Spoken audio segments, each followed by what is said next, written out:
Наша с вами цель — спасти Китайскую империю от развала, провести вестернизацию и стать сильной мировой державой. Стартуем мы с низкой легитимностью, с ограниченной торговлей, с боксерским протоколом, биянской армией, передачей прибыли и модификатором Тун Мен Хай. Все это нам дает огромнейший дебаф. А добавляется еще к этому изоляция и всего-навсего 19 фабрик и 9 военных заводов. Да, у нас с вами 2 с лишним миллиона солдат, и вроде бы армия есть, но она не оснащена, склады пустые, и в скором времени нас ждет гражданская война. На дворе 1910 год, 1 мая. Надеюсь, мы с вами сможем сохранить Китай целым и неделимым. Делайте свои ставки в комментариях. И ладно бы только внутренняя революция, но тут еще и Япония расширяет свое влияние, уже забрала Корею, а когда у нас начнутся беспорядки, японцы явно постараются оттяпать какие-нибудь земли под себя. По поводу производства, у нас тут 9 военных заводов выдают всего-навсего 20 пехотки. Кроме того, у нас уменьшается стабильность, нулевая поддержка войны, политика отказывается расти. И уже 200 с лишним тысяч призывников пропали. К апрелю 2011 года нам удалось выйти из изоляции, снять ограничения на торговлю, хотя добавок еще очень много, и мы потеряли уже 700 тысяч солдат. Чуется, восстание будет очень сильное, и нам придется тяжко. Восстание в Учане. И вот, через 70 дней у нас будет революция. Китайская нация раскололась, провинции восстают, и многие готовы бить о своей независимости. Тун Мен Хай готовит вооруженное восстание против императорской власти. Скоро разразится революция. А вот и наступила сама революция. 29 октября 1911 года. И у нас есть выбор. Остаться верным империи, либо же встать на сторону республики. Я выбираю императора. Империя Великий Цин объявляет войну государству Тан Уренхай. Здесь у нас Бокское ханство Монголия. Ну и сама Китайская республика. Скоростная дивизия и организация. И знаете, что самое прикольное? Она сейчас получит еще больше земель. Это вам кажется сейчас, что легко. Но нет. Они будут сейчас поднимать новые территории против нас. И мы с вами можем позвонить Юань Шика, протофашизм и прирост базовой поддержки войны. Давай. Как-то вот так вот выглядит эта революция. Китай просто отжирает новые земли, получает их под свой контроль. Кроме того, у него большая армия, примерно в 60-70 дивизий, против которой я пока не знаю, что делать. Поэтому решил почистить Монголию и Тану Уренхай. А вот этот советник, он нам советует сдаться. Мы с вами, получается, проигрываем, нас аннексируют, война заканчивается, и мы пересаживаемся на Китайскую республику. Или же мы подавим революционеров. Давай попытаемся подавить революционеров. Хотя, я так понимаю, этот путь самый сложный, и нам не надо было по нему идти. Но ничего не поделаешь. Моя цель выжить. Посмотрим, реально ли это вообще или нет.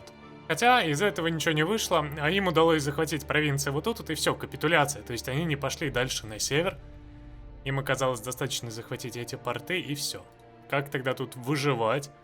Мне сейф есть чуть пораньше, но ситуация, честно говоря, выглядит странно. Вот она, революция. Я решил заранее расставить дивизии. Между прочим, видимо, хорошее дело. Ну а что, мы заранее готовы давить. Во имя императора. Ага. Дивизия-то, конечно, заранее я расставил, но в итоге по большей части их все изничтожили. Да, не самое лучшее решение. Все дивизии просто телепортировались, а другие изничтожились. Что ж, это не спасение данной ситуации, а скорее так. Попытка хоть что-то сотворить, понял? Из-за этого ничего не выходит. Немного другой розыгрыш, теперь посмотрим на такой вариант. Я просто заранее поставил дивизии вокруг региона, где будет восстание. Так, ну смотри, то есть сразу же Хубэй здесь у меня дивизии погибают. В другом Хубэе все нормально, здесь границы вообще стоят без проблем. И я даже не вижу ни одной территории, где можно пройти. Здесь мы дивизию смогли взять, но ее сразу же просто изничтожат. Кавалерия, которая нападает. Что у нас вот здесь? Вот сможем ли мы пробиться в Хубэй? Отлетает еще земля, и мы здесь оказываемся в котле. Кроме того, на нас с неба дивизии падают. Ага, фигушки вам, да, называется? Не будет никакого легкого захвата, понял. Кроме того, здесь спавнятся новые дивизии в победных территориях, следовательно, шансов у нас здесь особо удержать-то нет ничего. Удалось прорваться. Мне даже вопрос, что нас ждет дальше. Хубэй взял... Во-во-во-во-во, вот это вот сейчас очень интересно. Мы можем в Ухань войти. Ну да, взять их столицу нам же ничего не дает. Поэтому вообще без разницы на эту битву, я понял.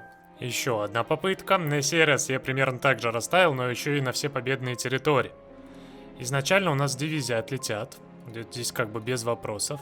Но не все. Мы остаемся в центре, хотя нас здесь местами выбивают. Вот это вот, кстати, плохо.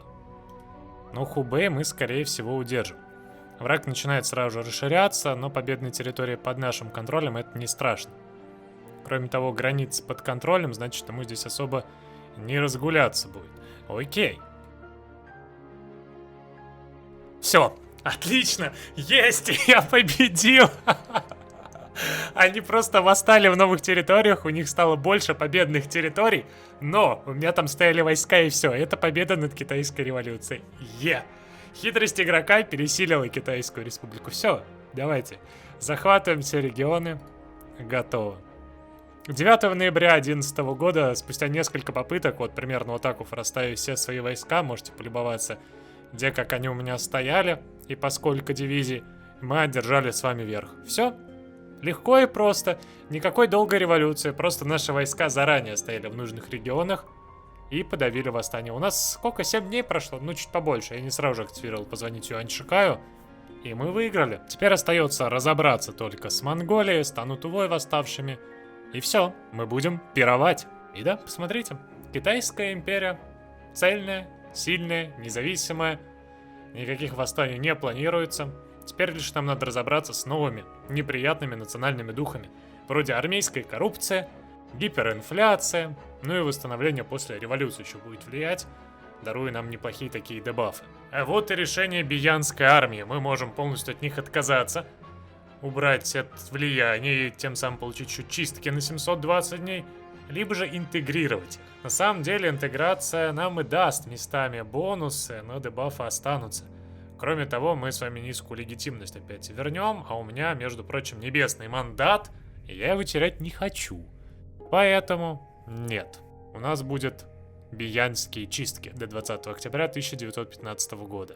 И вроде бы все хорошо, но эра варлордов. Период в истории Китая будет называться эпохой полководца. Да, местные губернаторы будут объявлять независимость. Ну, приехали, как говорится. Давайте еще больше восстаний. Почему бы и нет? Что в итоге? Ага, вот так вот. Ну они в нашем альянсе. Не понял. Вот это вот юмора я вообще не понял. С чего вдруг Монголия освободилась? Я ее захватил, значит, она освобождается. Вроде бы победили, а вроде бы и нет. Странные вещи. Ну да. Я же не досмотрел. Да. А можно спросить, зачем я тогда выполнял вот эти вот фокусы изначально? Но они теперь даже недоступны. Просто Китай вроде бы выжил, а вроде бы развалился. Та-дам! Вопрос, спасли ли мы его от революции или же нет? Вопрос на самом деле открытый. Не переведенный Ивен, к сожалению. Я так понимаю, за Китай останусь. Дяньцзю есть и Клика Фэнтянь. Дяньцзю это вот, но она стандартным древом, и зачем мне? Клика Фэнтянь это Манчжоу. Она тоже с стандартным древом, поэтому я не вижу смысла от нее. Давайте первый вариант. Останемся верны Китаю. Надеюсь, они сейчас не повыходят из альянса нашего китайского. Июль 1914 года начинается великая заварушка в Европе. Германия, Австро-Венгрия против России, Франции, Британии. Но делают свои ставки кто кого. Великая война. А мы сами в это время китайский трудовой корпус делаем в Британию. Между прочим, знаете, что это такое?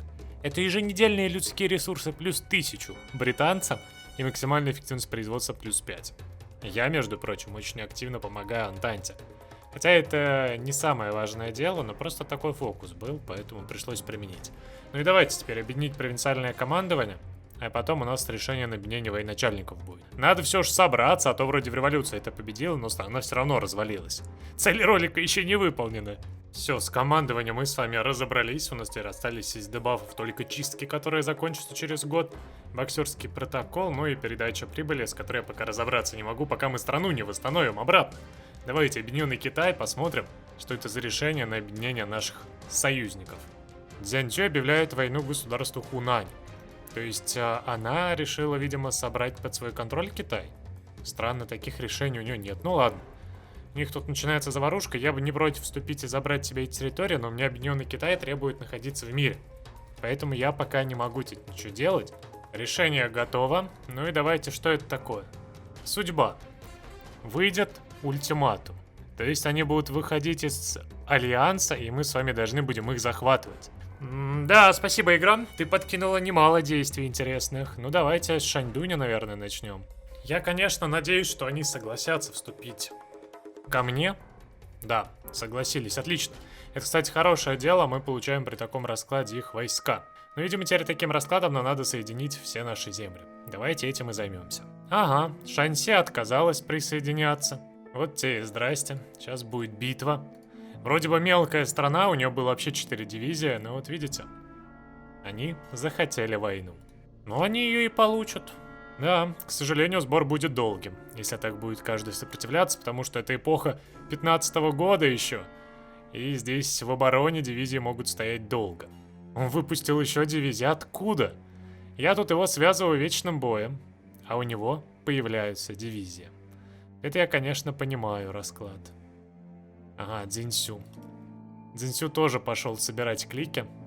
Я так понимаю, у него тоже цель есть. Перегонки, в которых я проигрываю. Ну да, зачем бодаться 4 дивизиями, когда он сам уйдет из столицы? Я понимаю гениальность искусственного интеллекта. Стоило ему освободить профку, он такой сразу же: опа, а мне сюда хочется. Ну заходи, пожалуйста, забирай свои надземли. Отдай только свою столицу и все. Бах, все, победа. Легко и просто, Шанси наш. Да, давайте судьбу Сычуань, чтобы Цзяньсу не мог расширяться. Ну да, логично, Сычуань отказывает. Хоть бы кто-нибудь что согласился, а то единственная страна согласилась, уже 2 битвы было после этого и... Ну, собственно, да, ничего нового. Да, очередной отказ. Да, очередной отказ. Меня на самом деле удивляет, зачем тогда эти решения, если все равно будет отказ. Благо мы здесь врага зажали, и нам удалось быстренько пробиться к победным территориям. Все, Юньянь наш. Теперь Цзяньсю. Я так понимаю, он будет у меня просить земель или нет? Если не будет, то проблем не так уж и много. Можем пойти в Сикан сейчас спокойненько и решить его судьбу. Наконец-то, 2-й раз хоть согласились с моим предложением. Даже войска смог забрать, ух. Ну теперь что, на Цзяньсю? Тут как раз много дивизий, видимо. Пойдем разберемся с самым грозным противником. Собственно, сразу же ее объявляем. Все мои войска переходят в план наступления.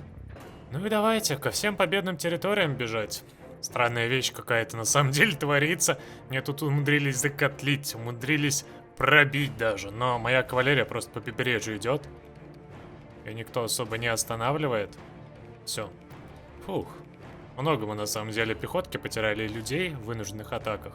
Но смотрите. Забрали юг. Китайская империя вновь восстанавливается.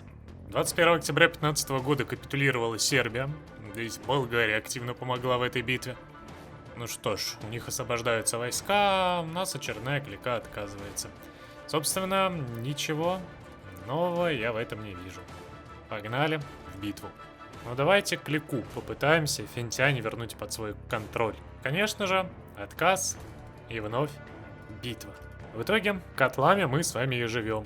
У врага дивизий вроде и немного, но чем быстрее мы их изничтожим именно в котлах, тем нам же будет проще. В итоге, потеряв 67 тысяч, враг до сих пор держится, хотя у него не осталось победных территорий. Но это стандарт для Маньчжоу-Го. Хоть все победные территории забери, все равно придется еще почищать, чтобы окончательно победить эти земли. Ну давай.